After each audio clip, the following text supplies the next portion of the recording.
Então, vou repassar aqui. Uma das pessoas que eu entrevistei foi Raquel Salvador.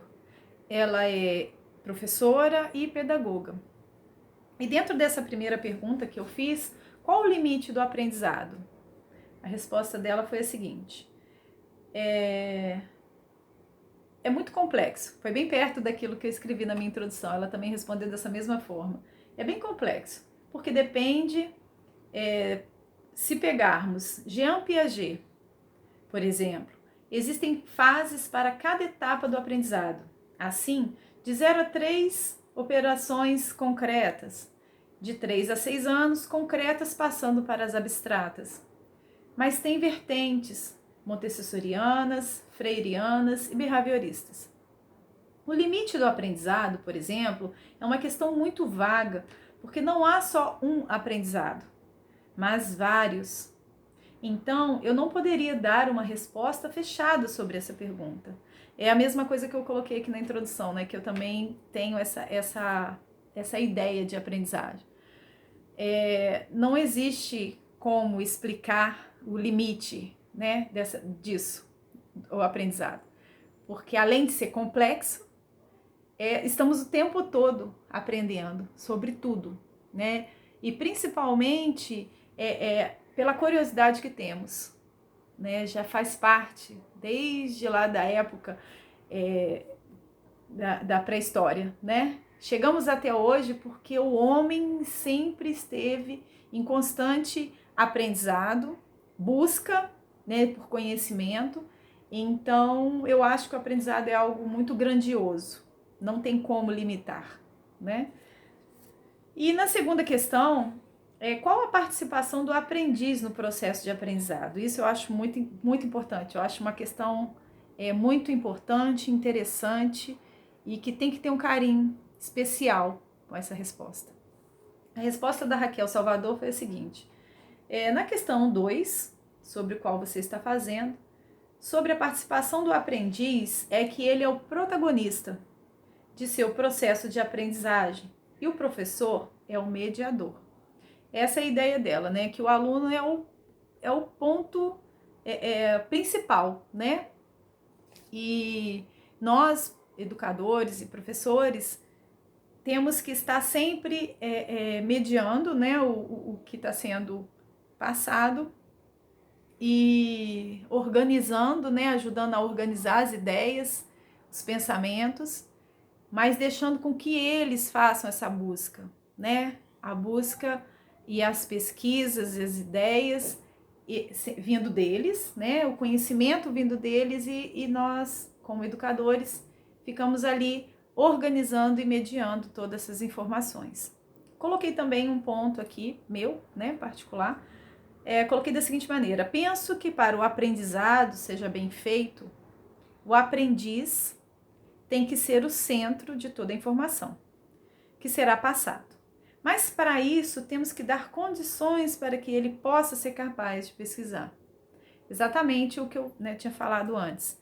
Ele tem que ser o centro, porém nós, professores, temos que dar, para ter sucesso, temos que dar também as condições, né, com qualidade daquilo que eles, com qualidade, melhor dizendo, para que eles possam ter um bom resultado, né? Seja na pesquisa, seja no trabalho, na dinâmica que está sendo proposta. Então, é muito importante também um papel do mediador, né? Que é o educador, que é o professor. Mas que a participação do aprendiz é o ponto central, não tenha dúvida, né? Ele é o principal ponto para nós.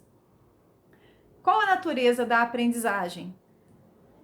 A questão 3 também está vaga. Ela me respondeu, a Raquel.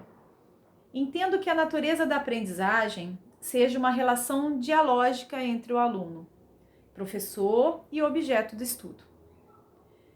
Por exemplo, a natureza do aprendizado deve partir de um diálogo entre os 3 elementos, sendo que o objeto ou assunto a ser aprendido deve partir da realidade do aluno, e esse deve refletir sobre tal objeto, assunto que está aprendendo. dentro dessa questão 3, eu também coloquei que da seguinte maneira: encontramos novos estímulos e quando amadurece, as imagens criadas podem ser erradas, né?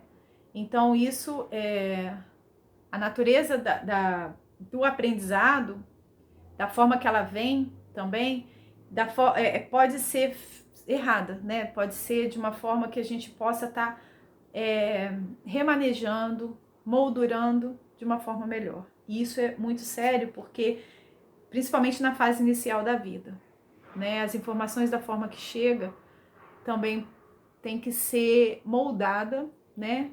Também eu acredito que tem que ser moldada também por aquele mediador, né? E, porém, é importante que seja através das intervenções dos docentes, eu coloquei aqui. E eu acho que a natureza do aprendizado vem de sensações, eu coloquei também imagens, ideias, se originam do mundo externo que nós vamos vivenciando, né? Muito perto daquilo que é o conhecimento vem de fora, né? O empirismo, né? Que estudamos. Então, assim, o conhecimento vem de fora e todas essas sensações, imagens e vivências, e trazendo isso exatamente o que a professora Raquel colocou, né?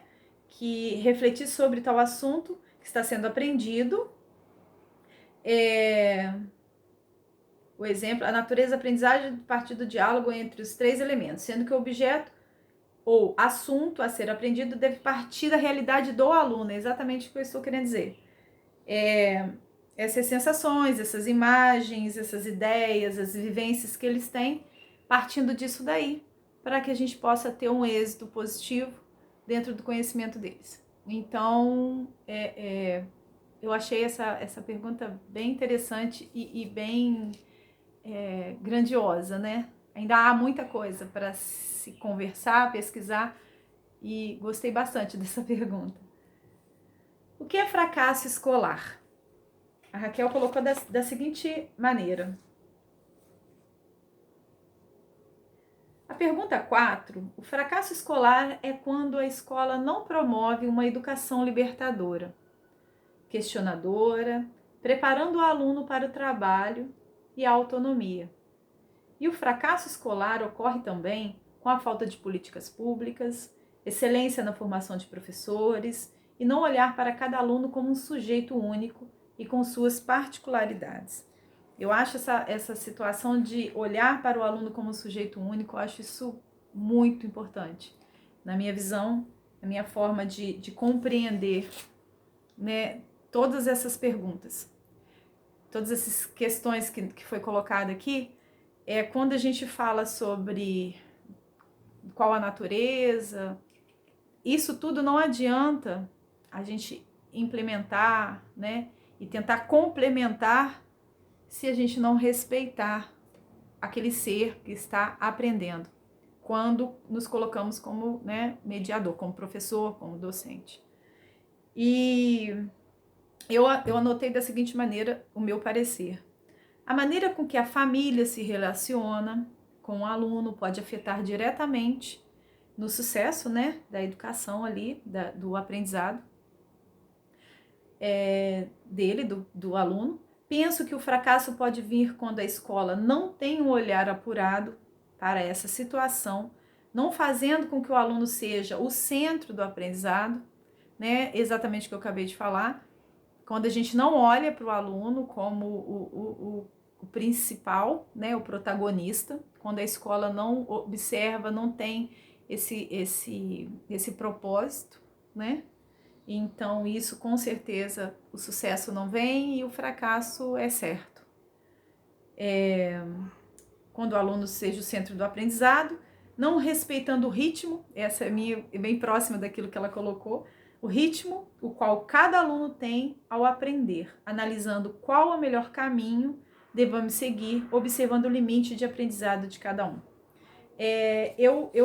Assim, esse ponto que eu coloquei aqui, analisando qual o melhor caminho que devemos seguir, é exatamente respeitando a individualidade de cada aluno. Porque não só isso, aquilo que ele está trazendo com ele, o meio qual ele vive e todo o processo. Então, se a gente respeitar esses detalhes, né, com certeza vamos ter sucesso. O fracasso não vai acontecer. Esse aluno vai ser estimulado, ele vai viver, né, vai estar sempre vivenciando aquilo que está sendo repassado para ele e tendo essa vontade de estar sempre em busca de conhecimento. Então, o aprendizado para ele também vai ser constante, mas com qualidade, né? E o limite de aprendizado de cada um. Então, assim, não que existe um limite para o aprendizado, mas a forma que aquilo é colocado. Eu vi um professor falar, não me lembro nesse momento, agora veio na cabeça e eu queria dividir. Eu vi um professor falando uma coisa que é bem interessante. Ele falou da seguinte forma, que o aluno, ou as pessoas, né? Eu estou falando do aluno porque estamos falando em questão de educação, mas as pessoas, quando elas têm um limite diário de conhecimento, de aprendizado. E eu fiquei com aquilo, achei aquilo interessante, falei, como, né? Se eu acho também que é algo ilimitado, a gente não consegue impor um limite. E ele colocou da seguinte forma, por exemplo, uma sala de aula, está tendo uma aula interessante ali, o professor vai propor uma ideia, um tema, e os alunos vão estar discutindo sobre aquilo. Aquele aluno que não estava na aula naquele momento, ele deixou de aprender aquilo que está sendo passado. Aí eu pensei e falei, mas como que aquele aluno, né? Porque aquele tema pode ser passado para ele, mas aquele momento vivenciado ali, ele não teve. Então ele deixou de aprender mais coisas ou deixou de aprender algumas coisas que foram debatidas naquele momento. Aí eu entendi, eu falei, agora sim. E assim, ao mesmo tempo, aí eu acrescento que se esse professor que deu o tema, né, para o grupo, faça isso com o aluno individual, aquele que faltou, se ele repassar essa informação para o aluno, também vai ser um novo aprendizado, porque aquele aluno vai repassar para o professor vai estar repassando para ele o que foi conversado, mas dali vão surgir novas ideias, novos temas, novas formas de... Eles vão praticar aquele tema de uma forma diferente. Então vai ter novo aprendizado. E aqueles alunos que não estão individual com o professor e o aluno, também vão estar deixando de aprender naquele momento. Então, assim, o aprendizado... Existe um limite diário dessa forma, né? Quando você deixa de participar daquele momento. Então, você deixa de aprender, mas sobre aquele tema naquele momento. E eu achei isso bem interessante. Gostei bastante dessa ideia, né, de aprendizado limitado, né, diário, que o professor colocou. Não me lembro agora, me desculpa, mas não me lembro. Eu lembro de ter ouvido um professor falar sobre isso, e achei bem interessante porque eu fiquei pensando, né? Fiquei com essas dúvidas e fiquei tentando entender até que eu consegui tirar essa conclusão. Então, dentro daquilo que eu pesquisei, que eu consegui trazer, né? Eu tenho